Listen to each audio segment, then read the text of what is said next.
Hello everyone, in today's video I'll show you on how you can use the Start POS in Geometry Dash. So you can find this inside this specific column, and then you have the Start POS option right here.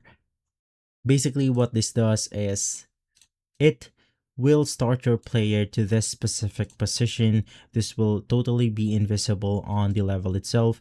It will only be visible on the level editor. So if you play out the level, our character will then start right here.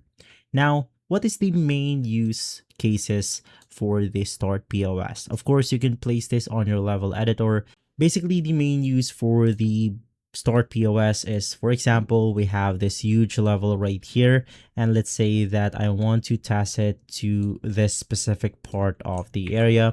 Now what I can do is to go ahead and place my Start POS onto this area. Basically, once again, let's say that I want to start it this way. And if we click on the play button, our character will then start right here. Basically, what happens when your character instantly dies or your character falls off and more. Now you can edit your Start POS by, of course, clicking on it. In here, click on Edit Object.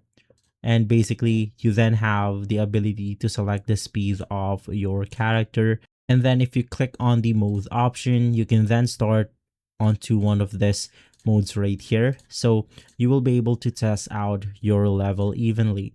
So for example, if your level has this mode, you can then start it on this specific mode right here.